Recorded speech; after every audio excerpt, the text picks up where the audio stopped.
Astaghfirullah Rabbal baraya, Astaghfirullah minal khataya. Assalamualaikum warahmatullahi wabarakatuh. Alhamdulillah, nahmaduhu wa nasta'inu wa nastaghfiruh wa na'udzu billahi min syururi anfusina wa min sayyiati a'malina. May yahdihillahu fala mudilla lahu wa may yudlilhu fala hadiya lahu. Asyhadu an la ilaha illallah wahdahu la syarika lah wa asyhadu anna Muhammadan abduhu wa rasuluh. Subhanaka la ilma lana illa ma 'allamtana innaka antal alimul hakim. Wala haula wala quwwata illa billahil aliyil azim. Amma ba'd. Syukur alhamdulillah, kita memanjatkan kesyukuran pada Allah SWT. Kita dapat bersama-sama berkumpul lagi pada pagi ini. Jadi kita sama-sama berdoa, mudah-mudahan Allah Ta'ala menggunakan diri kita, masa kita dan harta kita ni agar kita dapat mengimpakkan sebanyak mungkin masa, harta dan juga diri kita dalam perkara-perkara berkaitan dengan agama. Jadi mudah-mudahan insya-Allah kita beroleh banyak kelebihannya, kerahmatannya, keberkatannya bila kita banyak berkorban ataupun kita banyak impakkan masa kita yang penting, masa, harta dan diri sendiri untuk kita berada di jalan agama. Jadi insya-Allah mudah-mudahan Allah Ta'ala berikan saya dan kita semua kefahaman agama. Dan bila kita diberikan kefahaman agama, insya-Allah mudahlah untuk kita mengamalkan agama itu sendiri. Dan kita boleh mengenal yang mana satu perintah Allah, yang mana satu larangan Allah, yang mana kita boleh buat, yang mana kita tak boleh buat bila kita telah diberikan kefahaman agama. So kefahaman agama itulah yang penting. Kerana Nabi kata man yuridillahu bi khaira yufaqihu fid din.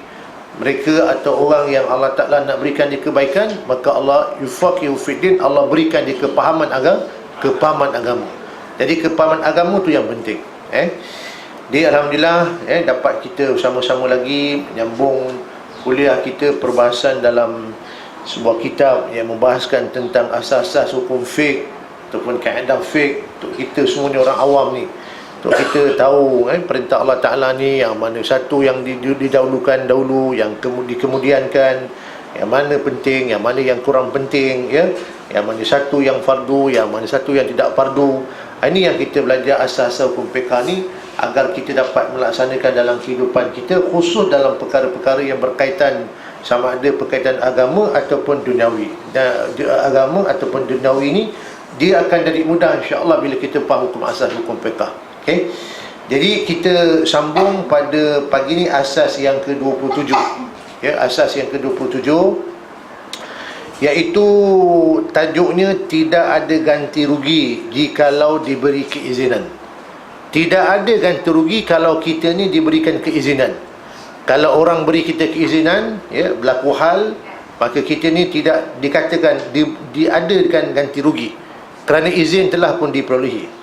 Berdasarkan kepada kaedah asas waqul ma nasya'a anal ma'zun fazaka amrun laisa bil madmun.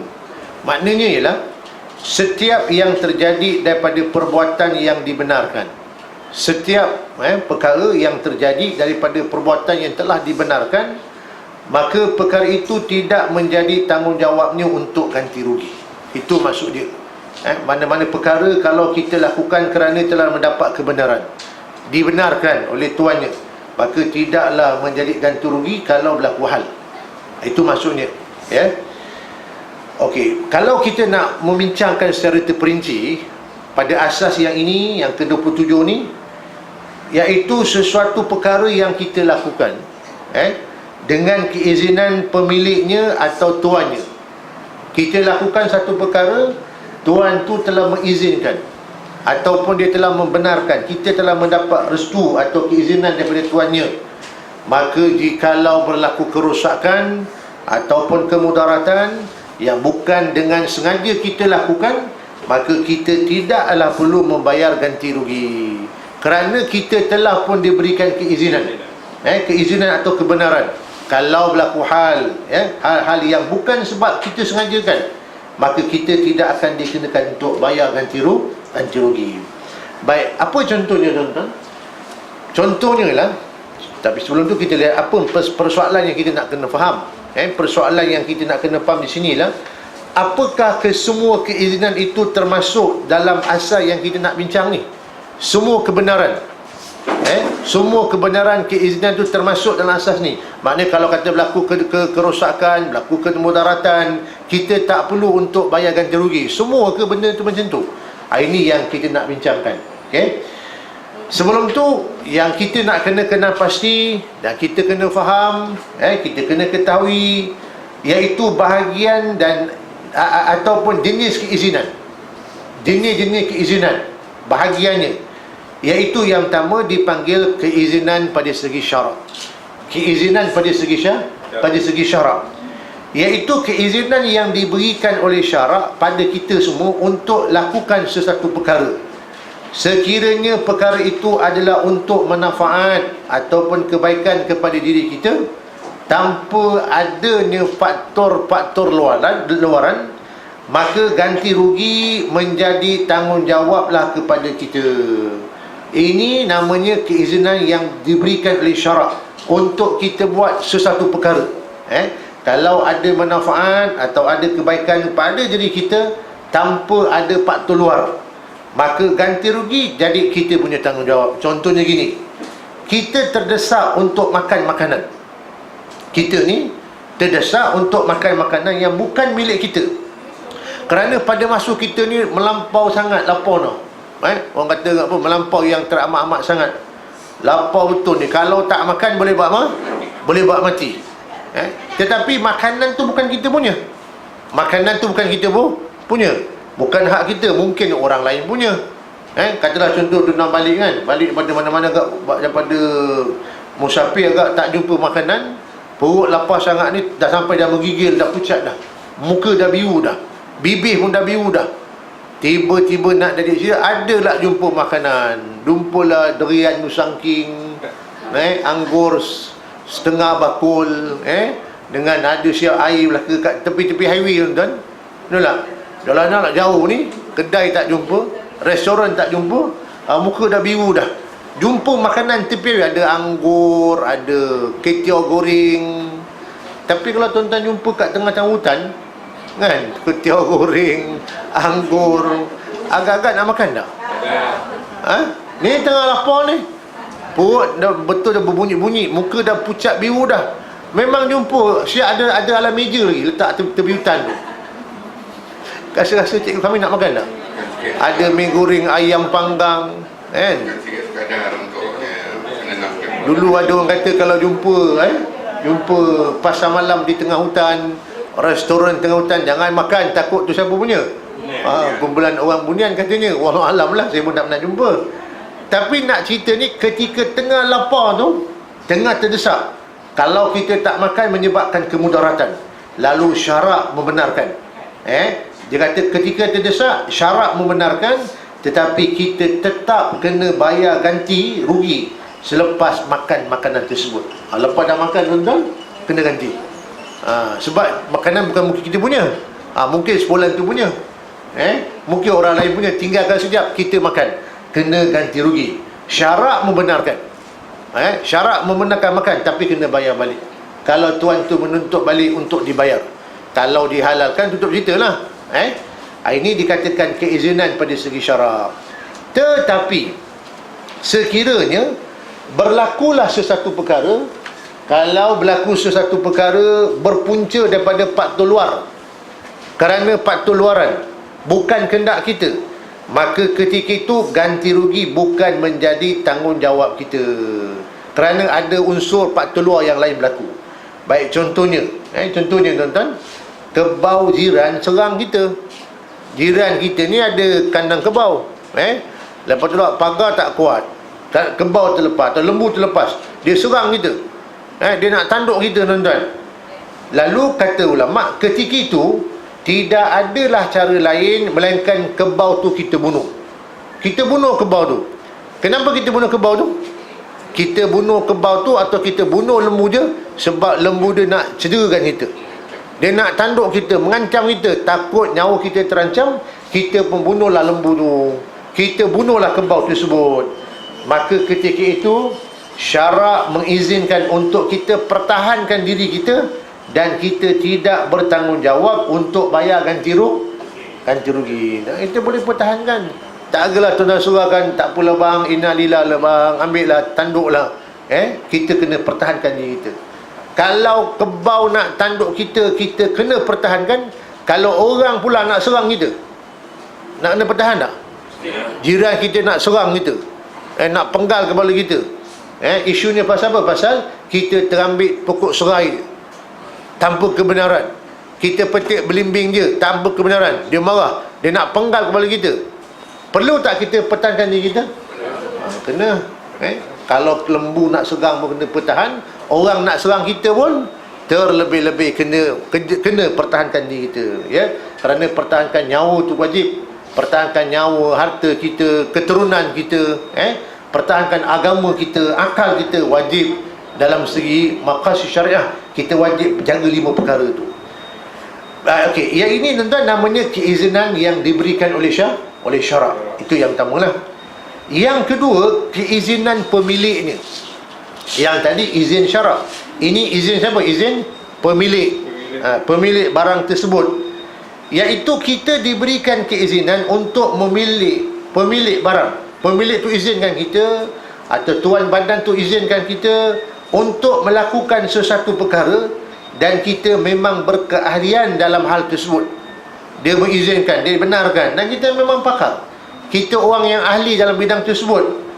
Macam contoh, kita sakit kan, tuan-tuan kalau sakit, kita kalau biasa sakit-sakit demam biasa ni, demam, sesama, batuk, saya ingat kita jumpa doktor biasa lah kan, jumpa pakai perubatan, dia pun bagi ubat demam, Panadol, ataupun perlu antibiotik, alhamdulillah tuan, memang baik. Kalau sakit-sakit yang biasa-biasa ni. Tapi kalau sakit-sakit yang jenis yang sakit yang memang special, macam jantung berlubang, apa lagi, tulang patah, tekak kita ada masalah contohnya, so tuan-tuan nak jumpa siapa? Jumpa doktor lah. Tapi doktor yang khusus, namanya doktor pakar. Kalau dia berkaitan dengan tulang kita, jumpalah pakar tulang, pakar ortopedik. Siapa ortopedik kita? Datuk Fuad. Tekaklah masalah, hidung lah ada hal, telinga bernanah dalam tu, dah keluar ulat, kala, jengking. Daripada telinga ni keluar ulat, kala, jengking. Hidung dah bernanah, dah keluar lah lipas, dah dia bersarang dalam tu, spray pun tak hilang. Jadi jumpa siapa? Jumpa pakar dia, pakar hidung, telinga dan tekak. Siapa pakar dia di sini? Semua tahu. Betul tak tuan-tuan? Jadi maknanya kita jumpa pakar lah, dia memang berkeahlian. Maka ketika itu tidaklah menjadi tanggungjawab kita untuk bayar ganti rugi sekiranya berlakulah sesuatu yang tidak diingini. Berlaku hal, berlaku masalah, kejadian yang tidak diingini. Macam sangat 2 hari lepas tu saya baca satu artikel, satu orang doktor, doktor pakar bedah tuan-tuan, dia bedah pesakit, masa tu dia mabuk. Ada baca tak cerita tu kan? Doktor pakar bedah, dia pakar bedah, tapi masa tu dia tengah mabuk. Kalau tuan-tuan macam tu lah punya sakit, ketika nak bersalin, contoh nak bedah ni, tapi doktor yang nak bedah tu mabuk, agak-agak nak bedah tak? Apa sebab? Memanglah dia pakar, tetapi pada masa dia nak bedah kita, dia tak waras. Saya pun tak sanggup jadi man kan? Dia akan mengancam nyawa kita, pasal dia tengah mabuk, betul tak? Ya. Hatta kalau dia tengah emosi pun, betul tak? Kita tengah emosi, kita tak boleh buat keputusan, takut mendatangkan kemudaratan, bahaya. Ya. Jadi dalam cerita yang keizinan yang kedua ni tuan-tuan, yang diberikan oleh kebenaran ahlinya atau orang tersebut, contohnya seorang doktor yang diberikan keizinan kepadanya untuk menjalankan rawatan ke atas diri kita, dan doktor tersebut dia memang orang yang pakar, dia ahli, dia bidang dia dalam penyakit tersebut. Dia memang pakar bedah otak, dia memang pakar bedah jantung, dia memang pakar bedah tulang, dia memang pakar bedah tekak, dia memang pakar sakit puan, memang dia pakar lah. Jadi kita kalau pesakit tuan-tuan, kita pergi jumpa doktor tu, doktor kata, cik, ini rasa-rasanya jantung kena bedah lah, nak kena buat bypass. Kalau tak buat bypass, takut umur tak panjang. Contoh kaki nak kena potong ni, kalau tak potong lagi melarat, nyawa bahaya. Pada masa tu rasa-rasa jeliman nak benar ke tak benar? Kita bagai tuan punya badan yang masalah ni, kaki masalah, jantung masalah, perut ada masalah, doktor kata nak kena bedah. Kalau tak bedah, sakit tak hilang, bakal lebih mudarat, boleh menyebabkan berlakunya kematian, kan? Saya ingat lagi contohnya tuan-tuan, kita kan kalau sebut pasal bab nyawa ni, orang kena diabetik kan, doktor kata, pakcik, ni jari nampak dah gangrene, dah hitam ni lah, ini kalau tak potong melarat, tangan akan lagi teruk, kaki teruk, boleh buat maut, cik. Saya cadangkan jari pakcik kena potong ni. Biasa apa kita cakap? Tuan doktor, potonglah jari saya tak kisah potonglah, yang penting saya selamat, dapat hidup lagi insya-Allah. Doktor potong, potong selamat. Tiba-tiba tahun berikut, kuman dah merebak, daripada jari dah tangan dah hitam dah, kuman dah besar merebak. Jumpa doktor balik, doktor kata, pakcik, tangan nak kena potong pakcik, kalau tak potong mak maut. Tuan doktor, potonglah, yang penting saya selamat. Sayang nyawa kan. Lepas 2 tahun mengebak kat kaki lah, kaki dah mengebak, dah bengkak, hitam, dah jadi gangrene. Doktor kata kaki juga kena potong, kalau tak potong mak maut. Tuan doktor, silakan, fadal, yang penting saya selamat, dapat hidup lagi insya-Allah. Itulah harapan saya. Doktor potong, kaki hilang dah, jari hilang, tangan dah hilang, kaki pun dah hilang. Lat 5 tahun, kuman dah merebak, kena kudir kat kepala dah hitam bengkak tuan-tuan. Pergi jumpa doktor, doktor kata, pakcik, nampaknya dah bahaya ni, dah sampai kepala pakcik harus dipotong, kalau tak dipotong maka bak maut.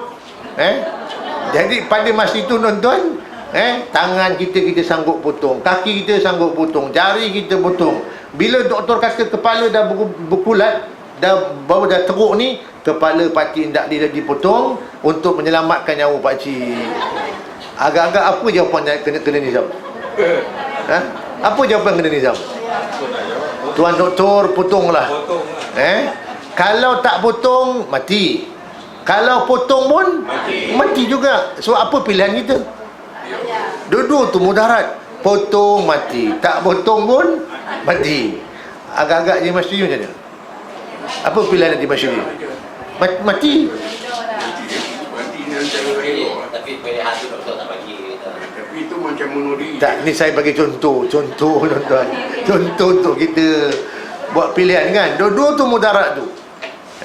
Jadi bila dah sampai part kepala, tak adalah sampai nak potong kepala tu, memang mati pun nak potong tuan-tuan. Tapi nak cerita dalam isu yang dibenarkan oleh pada diri kita sendiri ni, maka doktor tu potonglah tangan kita, jari kita, atau dia buat pembedahan atas kebenaran kita tuan-tuan. Maka jikalaulah sekiranya berlakulah kesilapan yang tidak disengajakan, dan bukan sebab akibat sambil lua doktor tu, maka doktor tersebut tidak bertanggungjawab membayar ganti rugi, kerana dia memang seorang pakar, dia berkeahlian, dan dia diberikan keizinan oleh tuan badan tersebut untuk merawat atau membedahnya. Sebab tu tuan-tuan, biasa kan doktor nak bedah kita, apa dia minta? Dia suruh tanda tangan, sama ada kita sendiri atau waris wakil kita. Waris lah. Kalau kita dah koma, waris punya kebenaran. Kalau kita masih sedar, doktor kata, cik, pakcik terpaksa dibedah ni, perut dah masalah, nak kena potong ni, appendix nak kena pecah, kena potong. Sebelum nak dipotong, dia minta kebenaran, sign kan, untuk mengizinkan. Maknanya bila dah izin, kalau berlaku apa hal kematian, maka doktor tidak bertanggungjawab. Itu prosedur lah. Dan doktor tu lah memang dia buat kerja betul, tak sambil lewa. Kalau sekiranya berlaku apa-apa hal kejadian ketika tu, mati ke apa ke belaka, tak boleh bernafas ke tuan-tuan, maka disebabkan telah pun ada kebenaran, maka doktor tu tidak bertanggungjawab untuk ganti rugi. Sebab kita pun dah sign dah, dan dia pun tak cuai, dia buat benda betul. Cuma kemungkinan berlaku hal, Allah tak mengizinkan umur dia panjang, dia mati, maka doktor tu tak bertanggungjawab lah. Baik, umpama contohnya kata pengarang, seorang doktor pakar jantung, doktor pakar jantung rawat gigi kita. Kalau sakit gigi jumpa siapa? Ni dia jumpa siapa ni? Ha? Kalau kita sakit gigi jumpa siapa? Pakar gigi. Kalau sakit tulang jumpa siapa? Pakar tulang. Kalau sakit puan jumpa siapa? Pakar puan. Kalau sakit tuan, pakar tuan lah. Sakit puan jumpa yang pakar puan. Sakit tuan jumpalah pakar puan, kan? Pakar maknya jumpa pakar apa? Pakar maknya. Jumpa saya nak buat apa? Bukan saya boleh rawat jiwa, dia boleh tekan tik jadi baik. Tuan-tuan. Jadi kan, dia kata seorang tu doktor pakar jantung merawat gigi kita sehingga berlaku jangkitan kuman dan ataupun kesan sampingan yang teruk terhadap penyakit kita. Sebab kita ni pergi jumpa pakar jantung, gigi sakit jumpa pakar jantung, dah kuman dah belak kat gigi lah, dah teruk dah, tuan-tuan. Maka dalam situasi begini, doktor tersebut mesti bayar ganti rugi kepada kita. Apa sebab, tuan-tuan? Kenapa doktor tu mesti bayar ganti rugi? Kita jumpa pakar tu, pakar jantung. Apa sebab? Sebab dia bukan keahlian dalam bidang tu. Kita salah jumpa doktor. Sepatut kalau gigi sakit jumpa siapa?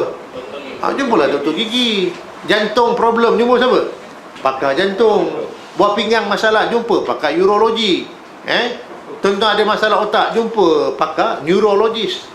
Masalah jantung kardiologis. Kardiologis. Sebenarnya dulu nak jadi doktor tak pas. Cuma ingat nama-nama je lah.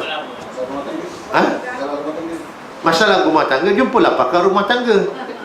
Pakar rumah tangga. Jangan jumpa pakar tangga, tak ada rumah, kan? Jadi tuan-tuan, doktor tu wajib bayar ganti rugi sebab dia bukan pakar dalam bidang tersebut.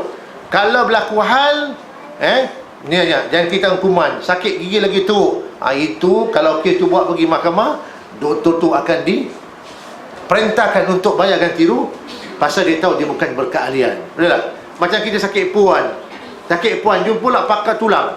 Sesuai ke? Kita sakit tulang, jumpa pakar sakit puan, lagi tak sesuai. Ataupun kita sakit tulang, jumpa mekanik kereta, dia pun nampak kerang-kerung, dia pun pergi tukang, tak sesuai, kan? Kita rosak, jumpa ortopedik, boleh ke? Tak sesuai. Jadi kalau berlaku demikian apa hal berlaku, tuan-tuan, maka merujuk asas keadaan ni, maka hendaklah diganti rugi, bayar ganti rugi pasal dia bukan pakar dalam bidang tersebut. Ini kerana kita merujuk kepada satu hadis baginda Nabi SAW, ya. Nabi kata man tatabbaba wala yu'lamu minhu tibun fahuwa dhamin. Nabi kata man tatabbaba wala yu'lamu minhu tibun fahuwa dhamin. Maknanya kata baginda Rasulullah SAW, man tatabbaba, sesiapa yang memberikan rawatan wala yu'lamu, dan dia tidak tahu, dia bukan berkeahlian, dia bagi rawatan, dia tak berkeahlian, minhu, dia bukan orang yang kelaikan dalam bidang tersebut, tibun fahuwa dhamin, dia tak tahu dia seorang yang berkemahiran dalam perubatan tersebut, maka dia perlulah membayar ganti rugi. Kata baginda Nabi SAW. Macam perempuan kan suka pergi rawatan rawatan kecantikan kan, yang duk pergi suntik silikon lah, masuk gel, nak bagi lawa, hidung mancung, pipi gebu, dahi lekuk, macam Datuk Siti dia tu nak dahi lekuk, kan? Tiba-tiba lah dahi lain bengot pula muka kita, kan? Yang kita jumpa tu siapa? Kalau bukan pakar je, itu salah kita lah. Tapi kita salah. Tapi dia kalau rawat kita, yang merujuk hadis Nabi, dia bukan keahlian, maka hendaklah dia bayar ganti rugi. Tapi kalau dia memang pakar, tu bidang dia, dan dia buat betul, kalau berlaku hal kesilapan teknikal, maka dia tak perlu bayar ganti rugi. Sementara kita pun dah berikan kebenaran. Itu contohnya, tuan-tuan. Okey. Dah habis dah. Wallahualam. Pendek dia bagi. Habis dah. Ada soalan? Ada. Haji? Ini berkenaan individu. Dia masih ada kerja kahwin. Dia nak buat meja pengantin. Dia pinjam kat jiran dia pinjam buku yang soroknya yang mahal lah. Sebab dia nak hilangkan pada meja pengantin. Ya. Jadi orang sebelah tu dia kata, okey lah, tak apa, ambil lah. Ini yang pakai lah. Masa lepas kahwin, benda tu dah elok. Benda elok. Dah ada kutu punya kebai. Masa basuh tu dah hilang. Kemudian dia ganti dengan benda-benda yang dia ganti. Benda-benda yang lebih murah daripada yang ekoban, yang biasa. Jadi daripada si asalnya, patutkah dia mengerti atau tak? Sebab dia dah dapat keizinan. Yang kedua, kalau dia ganti pun, benda yang jelek-jelek dia bagi. Boleh ke?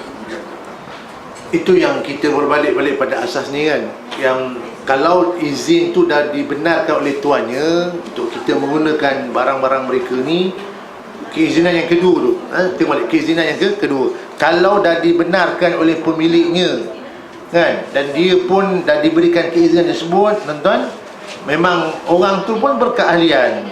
Persoalannya kalau kita pinjam meja dia rosak, kita pinjam pinggan mangkuk dia rosak, kalau ikutkan cerita ni, dia tak ada kewajipan untuk mengganti rugi. Tetapi pada adatnya, kan, pada adat kebiasaannya, kalau tuan-tuan contoh sewa pinggan mangkuk orang, betul tak? Sewa pinggan mangkuk, pinggan pecah, pinggan rosak, ganti ke tak ganti? Cara adat ni gantilah, kan? Kita pinjam kereta orang, dia memang dia bagi keizinan, dia bagi izin kan pinjam. Tiba-tiba katalah contoh, cuma kan dia ada kalau di luar kawalan kita, aksiden ke, kemalangan ke, kita pun bagi dia pinjam kereta kita. Adik kita nak pinjam, nak bawa rumah ke hospital, nak kita terlanggar tiang, kemek kita sebenarnya kita dah izin, dan dia pun bukan sengaja langgar. Kalau dia sengaja langgar, itu clear lah. Sekarang dia tak sengaja. Yang ini yang kita bincang, dia tak bagi ganti lah. Cumanya kalau dia nak ganti secara adatnya, dipersilakan. Kan, dia memang dengan hati suci murni, tak apa bang, saya ganti lah bang, yang kemek saya ketuk saya bayar, walaupun dapat keizinan. Itu namanya menolong orang ke arah kebaikan.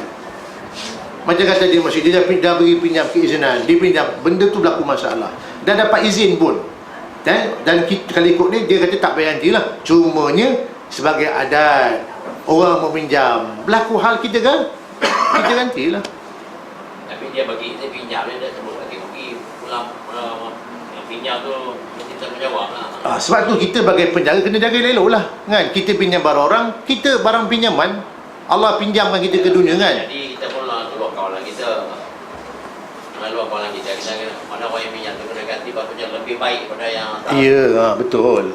Setuju ya, pada segi adatnya, sebagai orang beradab, dia nak ganti, gantilah lebih baik. Macam contoh, saya pernah pinjam kamera orang tu bagi izin, dan dia pun suruh pakai ustaz pinjam lah. Tiba-tiba hilang kamera tu, kan? Saya pun beritahu dia, saya ingat saya nak beli, dia tak bayar beli, dah hilang ustaz, dah tak payahlah ganti. Tapi saya sebagai orang biasa, kita tahu orangnya barang hilang mahal, kan? Dah kita dah cuba jaga, tapi bukan cuai kita, tapi hilang juga. Dah dia kata untuk hilang juga. Tapi saya fikir balik, Allah, takkanlah aku tak nak ganti, saya beli kamera baru, ganti je lah, untuk menjaga hubungan silaturahim tu penting tu.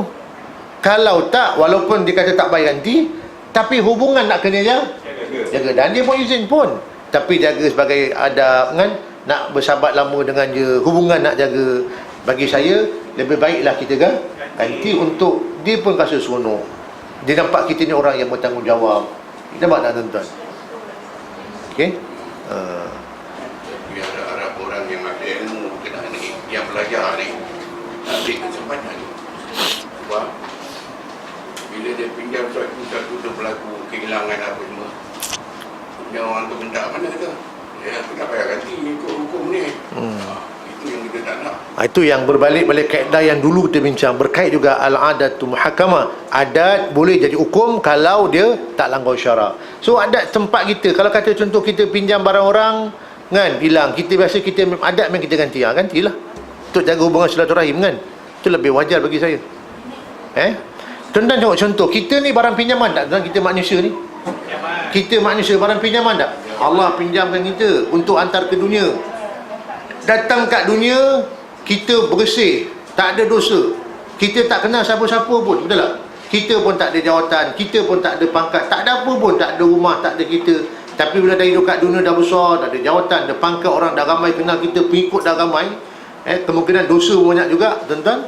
Datang bersih, balik pun kena, kerana kita barang pinjaman. Datang putih bersih melepas, tak ada dosa.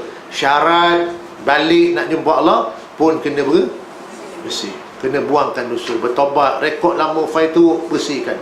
Kerana kita datang bersih, balik pun bersih. Pinjam cawan orang bersih, tak sompek sana sini, maka pulang pun pulang balik bersih. Kalau dah pinjam orang boleh cawan, dah tangkai patah, dia tak suruh ganti pun kan. Tapi sebagai adatnya, kita pinjam, nampak tangkai dah patah, sini dah sombeng, apa tak kita buat untuk jaga adab? Beli baru ganti je, bagi adab je, tuan-tuan. Tu cerita je. Jadi makna untuk menjaga hubungan tu berpanjangan, apalah salah kita ganti je lah. Belikan dia cawan baru. Dia pun pinjam kita kan, dia bagi pinjam kita bersih, putih melepak, balik dah berkahak, daki dah kuning, teramat tak nak pulang ganti. Kita pun malu, kita belikan yang baru, gantikan, suka dia. Walau dia tak minta pun, tapi hati dia meninjang.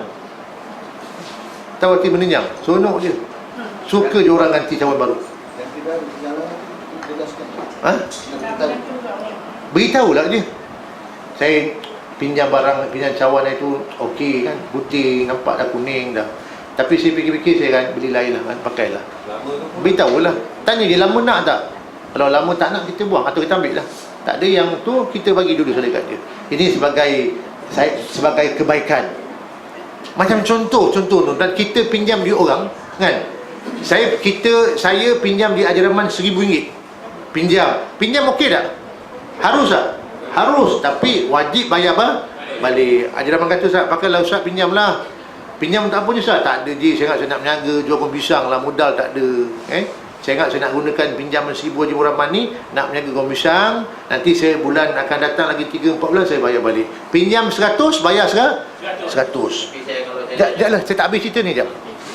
Kemudian tu pada hari kita dah berniaga kebun pisang, tuan-tuan, dah untung dah. Kebun pisang untung berlebih-lebih dah. Pendapatan bulan kat 5-6 ribu kan, contohnya. Kebun pisang laku, macam goreng pisang panas. Yang beli tu semua janda-janda muda-muda kan. Yang jual tu duda, ataupun yang jual tu janda, yang beli semua duda belaka. Memang laku, laris goreng pisang panas. Jadi saya sebagai peminjam ni pergi jumpa Haji Rahman, Ji, saya pinjam 1,000 je ya, tapi nampaknya untung banyaknya. Mengenangkan jasa Haji bagi pinjaman, saya lebihkan sikit 1,600. 600 tu sehadiah, boleh ambil tak? Itu bukan riba, itu hadiah. Tapi kalau Haji Rahman bagi syarat, Ustaz pinjam 1,000, bayar balik 2,000, itu ada riba. Tapi saya sebagai peminjam, kerana nak berbuat baik, menambah baik lagi tuan-tuan, yang ni saya pinjam 1,000, saya bayar balik. Tapi ni saya lebih 600, sebab saya niaga majulah Haji Rahman. Gomisang laris, banyak janda beli, ataupun banyak pak-pak duda beli, lawa-lawa duda tu. Jadi saya jual dia 3 keping RM1, dia bayar RM10. Janda tu jual goreng pisang 3 keping RM1, dia bagi saya RM10 lebih, ambil. Siapa yang beli tu? Duda. Yang jual tu janda. Ada makna tak?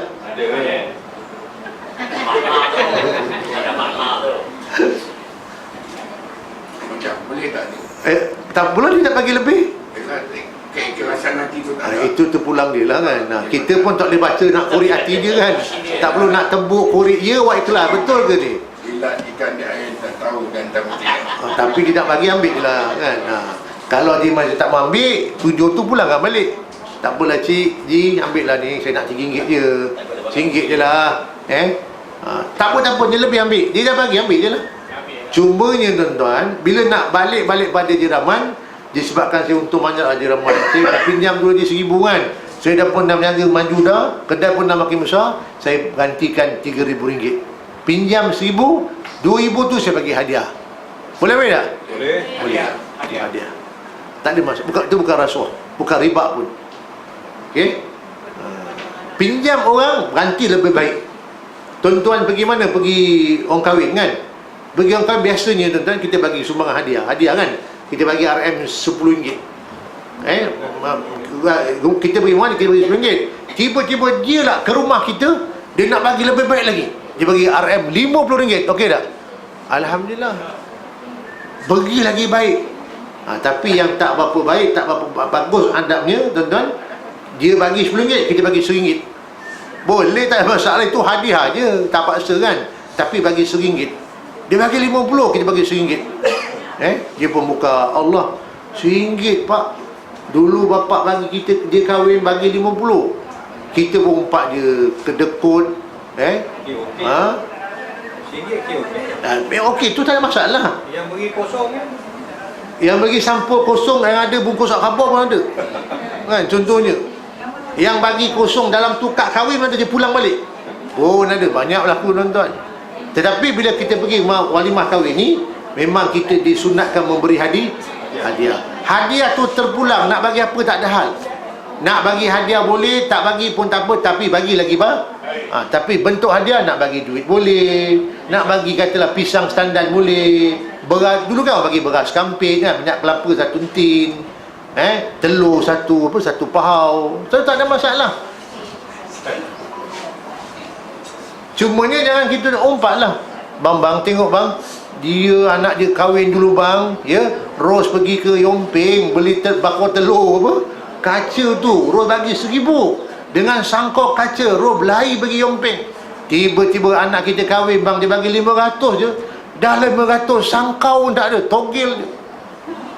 Itu dah nampak, satu dah mengumpat. Yang keduanya, kita berbudi nak dibalas. Itu yang kata panggil konsep tanam budi.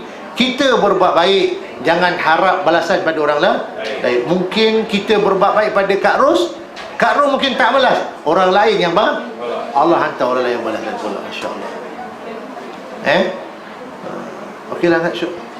Jadi saya rasa kita tak salah panjang kalam tuan-tuan, ya. Ada soalan, ada lema ni. Tapi macam tak bagi kaedah pinjaman tu berniaga tu, saya tak setuju lah. Asal tak setuju lah, syarat setuju kan? Pinjaman ni risiko tinggi. Jadi kalau waktu dia orang berniaga, lepas tu dia nak pinjam, kita cari modal dulu berniaga dengan baru nak berniaga dan pinjam. Tak boleh kaedah saya pakai. Apa lah tak pakai pula? Sebab dia pun nak pinjam berniaga ni adalah risiko. Bila dia berniaga tak laku nanti, risiko dia tanggung oleh yang bagi pinjam. Tak, dia kena ganti. Sama juga bank-bank, mana-mana syarikat pelaburan tuan-tuan. Tak, sebab itu kita samalah pinjam bank. Kita pinjam bank, tak, konsep dia sama. Bila kata meminjam ni, kita pinjamkan menjadi tanggungjawab peminjam lah kena kan? Dia nak buat apa pun, itu hal dia. Dia nak berniaga ke, nak apa, pinjaman tetap kena bayar. Dia kena tanggung risiko tu. Walaupun dia tahu dia berniaga mungkin tak maju, kan? Tapi kita tahu tak dia niaga tak maju, mungkin dia maju. Tapi dia nak pinjam, soal maju ke tak maju, bila pinjam tetap kena bayar.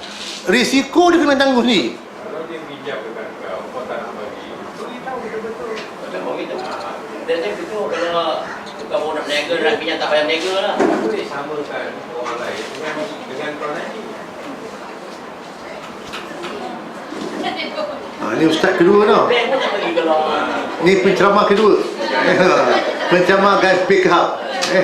Penceramah pick up namanya tuan-tuan. Kan? Sama juga tuan-tuan pinjam bank kan. Bank tak tanya, awak nak untung tak untung ni? Tak untung saya tak nak bagi. Tak, dia bagai tempat meminjam je bang. Kau nak pinjam lah. Tapi soal kau dah pinjam kena ganti bang. Sama ada kau niaga maju ke tak maju tetap kena bang. Tetap kena bayar. Sama lah ceritanya kan. Dia pinjam kita, dia nak niaga goreng pisang. Kita tak bertanya, kau ni maju tak maju, tak payah tanya. Itu je, terpulang. Rezeki tangan Tuhan. Niaga je lah. Niaga untung ke, tak untung ke, pinjam tetap kena bayar. Kalau kita tak nak bagi pinjaman, tak payah bagi pinjam. Senang kita. Kan? Tapi disebabkan kita kata nak tolong. Sebab tu orang meminjam, kita tolong berbuat baik, kita dapat pahala. Dia pinjam, dia rugi. Tuan kata tak apa lagi, nampak ni tak niaga maju kan, bayar separuh je lah. Ataupun saya halal, lagi baik kan, tolong menolong. Tu cerita je. Kerana syarak telah membenarkan untuk meminjam. Cumanya bila dah pinjam, wajib bayar bayar balik semula. Okey Jeliman. Okey. Sian. Tapi kaedah tak betul. Apa kaedah tak betul pula? Itu hukum syarak tu. Orang nak jaga, orang negara ni mesti buat. Yang tak betulnya orang yang meminjam tak nak bayar. Syarak membenarkan pinjam. Dibolehkan. Syarak membolehkan. Mana yang tak betulnya pula? Hukum dah mengharuskan boleh meminjam. Kan? Yang tak betul tu dia peminjam. Dia dah meminjam, dia tak nak bayar. Untung ke rugi tetap kena bayar. Tu cerita je. Okey? Nak bantu tu lain. Tapi kalau Dah banyak penceramah belakang tu. Penceramah dah banyak belakang tu. Nak bantu Bagi pendapat. Okey. InsyaAllah dah 19.20 dah. Jadi seperti mana yang saya beritahu ya, pagi ni adalah kuliah akhir saya, akhir seketika lah, bukan untuk selama-lamanya insyaAllah. Kerana izin Allah Ta'ala, insyaAllah minggu depan saya akan berangkat untuk bawa mengajukan jemaah pergi umrah ya, pada hari Sabtu depan lah. Betul Sabtu juga tu 8 Disember. Jadi insyaAllah kuliah kita ni kita tangguhlah cuti. Cikgu bagi cuti untuk, kebetulan cuti sekolah kan, cuti sekolah. Tapi kanak-kanak sekolah tu cuti 6 minggu. Tapi untuk kita pelajar veteran ni, cikgu bagi cuti 2 minggu je lah. 2 minggu saja. Tahun depan alalang tu tutup je lah. Kalau tahun depan tu cuti tu je. Cuti setahun ke 2 tahun ke kan. Nak cuti setahun ke? Tak, ni tanya nak cuti setahun ke? Habis tanya tu Pahan. Tadi kata nak cuti setahun. Okey, jadi tuan-tuan, kita jumpa balik insya-Allah, iaitu pada tarikh saya balik mungkin dalam 20 kot. Jumpa 22 Disember. 22 Disember. Makna kuliah kita cuti 2 minggu. Minggu depan 8 cuti, 8 hari bulan, Disember cuti, 15 juga cuti. Kita jumpa balik pada insya-Allah kalau umur panjang pada 22 Disember. Bermakna sekolah cuti 2 minggu, 2 kali Sabtu lah. Minggu depan dan minggu lagi sekali. Minggu yang berikut tu kuliah macam biasa balik. Okey, kalau itu pun kalau saya balik semula lah. Kalau seandainya tak balik lagi dah, tak balik lagi bermakna cuti berterusan sampai bila-bila. Okey, maknanya setakat ni lah pertemuan kita. Dan saya mohon kemaafan, ada terkasar bahasa, terlalu bicara, gurau-gurau ya. Anggaplah macam keluarga ni keluarga, ceramah ni keluarga, ceramah kekeluargaan ya. Saling kita memberi nasihat ya. Jadi mudah-mudahan apa yang kita belajar ni tuan-tuan, yang penting kita datang kuliah niat untuk nambah ilmu lah. Kalau terasa di hati tu buku, cikgu ni peli aku ke? Padamkan tuan-tuan. Tak ada niat pun guru nak peli pada siapa-siapa pun. Itu kebetulan Allah nak tarbiyah kita.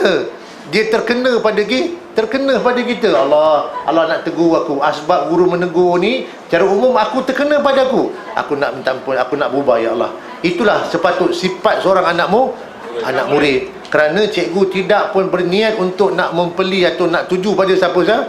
Kalau terkena pun kita katakan itu Allah nak tarbiyah aku. Allah nak tarbiyah untuk aku jadi lagi baik. Barulah kita akan istiqamah dan sampai bila-bila insya-Allah. Jadi harapan saya mudah-mudahan umur kita panjang, kita bertemu lagi pada tarikh tersebut. Kalau seandainya saya tak balik lagi, maka inilah akhir pertemuan ya, ataupun saya balik dalam ni pula tak balik-balik lagi dah. Dia kemungkinan akan berlaku kan, sama ada saya pergi ataupun yang dalam ni pergi dulu. Maka kita bermaaf-maafan insya-Allah ya. Saling bermaafan tu adalah sifat yang bagus untuk orang mukmin insya-Allah ya. Sampai bila kita tak nak berdamai dengan manusia tuan-tuan? Betul tak? Sampai bila kita tak nak berdamai dengan manusia? Kita berdamailah masya-Allah. Saling bermaafan. Hidup pun tak lama lagi kisah. Umur pun dah makin lama makin dekat ke alam yang kekal abadi itu. Marilah kita sentiasa bermaaf-maafan insya-Allah. Mudah-mudahan umur panjang kita bertemu lagi. Dan saya akan sentiasa mendoakan Taman Purna sepanjang saya kat Mekah Madinah. Semoga Allah Ta'ala berikan taufik hidayah pada orang Taman Purna, kepada anak-anak murid ni yang belajar ya, di satu hati kita insya-Allah. kita bersatu kekuatan atas nama agama Islam, tuan-tuan, Allah akan sentiasa tolong kita, bagi bantuan, Allah bagi nusrah, insya-Allah. Dah sampai masa umat Islam kena bersatu tenaga, bersatu hati. Kita menegakkan kalimah Allah, hukum Tuhan atas muka bumi ini, dan kita bersaudara di antara satu sama lain. Jadi mudah-mudahan insya-Allah kita jumpa pada minggu yang akan berikutnya pada tarikh tersebut. Dan tuan-tuan, terima kasihlah juga kepada yang sentiasa berkorbankan tenaga, basuh pinggan mangkuk, bawa makanan, korban harta. Itu semua saya doakan insya-Allah. Dan yang tolong bungkuskan cikgu, bawa balik, ada yang dapat makan, ada yang tumpah pun ada, kan? Yang beri makan pun dapat pahala, yang tumpah pun dapat pahala. Jadi mudah-mudahan siapa saja yang tolong buat benda-benda baik ini, Allah Ta'ala bagi balasan insya-Allah. Yang tolong packing-packing belakang tu, penat tu, angkat dulang, angkat cawan, basuh. Kita orang lelaki tahu makan je, kan? Jadi kaum ibu yang buat semua, kita doakan mereka agar mereka umur panjang, murah rezeki. Domo jumpa lagi pada sesi kuliah yang akan datang insya-Allah. Jadi sebelum kita akhiri, marilah kita doa sikit, mudah-mudahan kesihatan untuk kita semua. Yang paling penting saya ingat, kita minta Allah selamatkan negara kita insya-Allah. Selamatkan Melaka, Malaysia ni, orang Islam bersatu insya-Allah, itu yang paling penting. Kita hidup dalam keadaan harmoni, aman, damai, dan kita mudah untuk laksanakan perintah-perintah Allah insya-Allah. Bismillahirrahmanirrahim. Alhamdulillahirabbil alamin. Salatu wassalamu ala Rasulillah wa ala alihi washabihi ajmain. Ya Rahman, ya Rahim, ya Karim, ya Tuhan kami, Kau Tuhan yang Maha Pemurah, Pengasih, Penyayang, kasihilah kami, ampunkan kami, rahmatilah hidup kami, panjangkan umur kami dalam kebaikan dan ketaatan, ya Allah. Ya Tuhan kami, di antara jemaah kami bakal mengerjakan ibadah umrah, ya Allah. Kami berdoa mudah-mudahan berikan keselamatan untuknya, pergi dan balik, anugerahkan untuknya umrah yang makbul lagi mabrur, ya Allah. Selamatkanlah perjalanan dia pergi balik, ya Allah. Amankan perjalanan, ya Allah. Mudah-mudahan dipermudahkan seluruh urusan di Mekah, di Madinah, dipermudahkan untuk bertawaf di Baitullah, bersa'i di antara Safa dan Marwah, diberikan kemudahan untuk menjaga pantang larang dalam ihram, diselamatkan segala harta benda yang ditinggalkan, keluarga yang ditinggalkan, ya Allah. Mudah-mudahan, ya Allah, Engkau berikan di umrah yang makbul lagi makbul, ya Allah. Kami beramai-ramai mendoakan untuknya, semoga, ya Allah, selamatkanlah perjalanan pergi balik, dan kami dapat bertemu di kuliah yang akan datang, ya Allah. Ya Tuhan kami, ampunkan kami semua, rahmatilah kami semua, ya Allah. Kepada mereka yang datang belajar di sini, ya Allah, Kau berikan mereka kefahaman agama, ilmu yang bermanfaat, yang berkorban, menyediakan makanan, yang mengimpakkan makanan, ya Allah. Berilah kebaikan kepada mereka, kebaktian untuk mereka dibalas dengan ganjaran, kelebihan-kelebihan kehidupan mereka diberikan ketenangan, keampunan, berikan keberkatan pada ahli keluarga mereka, anak-anak mereka, ya Allah. Yang memerlukan sumbangan juga, Engkau berkatilah rezeki mereka, panjangkan umur mereka, ya Allah. Dan sesiapa yang tidak menyumbang tapi menyumbang tenaga, mengemaskan dewan ini, bantu mereka membasuh pinggan mangkuk dan seumpamanya, ya Allah. Berikan kesihatan yang baik untuk mereka, panjangkan umur mereka, ya Allah. Ampunkan mereka semua, ya Allah. Ya Rahman, kepada jemaah lelaki yang hadir ini, walaupun kami tak ramai, ya Allah, tinggal 5 orang, ya Allah, maka Engkau berikan kekuatan untuk kami meneruskan kuliah ini, ya Allah. Hatta walaupun telah terkorban kesemuanya sekali, ya Allah, hanya tinggal separuh badan, ya Allah, tapi Kau tetap pilih kami untuk datang belajar, ya Allah. Dan bersyukur juga kepada jemaah wanita yang banyak berkorban, ya Allah, yang lebih ramai berjemaah lelaki, ya Allah. Berikan kesihatan kepada mereka, ya Allah. Mereka umpama ibu-ibu kami, kakak-kakak kami, ya Allah, yang banyak berkorban menjadikan makanan untuk kami, ya Allah, agar kami kenyang sepanjang kami berkuliah, ya Allah. Ampunkan mereka, ya Allah. Senangkan hati mereka, ya Allah. Tenangkan jiwa mereka, ya Allah. Berkatilah kehidupan mereka, anak-anak mereka, ya Allah, dan seluruh zuriat mereka, ya Allah. Jadikan anak-anak mereka anak yang taat, soleh, beriman dan bertakwa, ya Allah. Ya Tuhan kami, turunkan rahmat berkat di taman ini, ya Allah. Jadikan orang taman purna seperti mana berlaku di zaman Nabi-Mu. 100% orang lelaki solat di surau, ya Allah. Solat di masjid, semua wanita tutup aurat dengan sempurna. Anak-anak muda kami jadi anak yang taat, beriman, bertakwa, ya Allah. Elakkan perpecahan di antara kami. Satukan hati kami semua, ya Allah. Satukan hati kami atas nama kami umat Nabi-Mu, ya Allah, Nabi Muhammad SAW, dan kami umat Islam, ya Allah. Jadikan kami bersaudara di antara satu sama lain. Ya Tuhan kami, selamatkan negara kami, negeri kami, ya Allah. Amankan negara kami, ya Allah. Selamatkan kami, ya Allah. Selamatkan kami orang-orang Islam, ya Allah, agar kami bersatu hati, ya Allah. Terimalah doa kami, kabulkan hajat kami, ya Allah. Ya Hayyu ya Qayyum ya Zal Jalali wal Ikram. Rabbana atina fid dunya hasanah wa fil akhirati hasanah wa qina azabannar. Wa sallallahu ala sayyidina Muhammad Nabi ummi wa ala alihi washabihi ajmain. Walhamdulillahi rabbil alamin. Taqabbal minkum. Inna wa minkum taqabbal.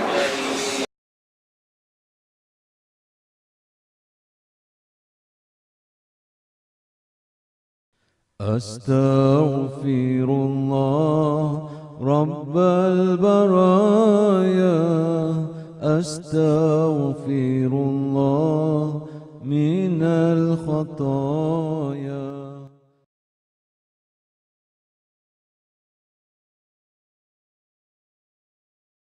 أستغفر الله رب البرايا أستغفر الله من الخطايا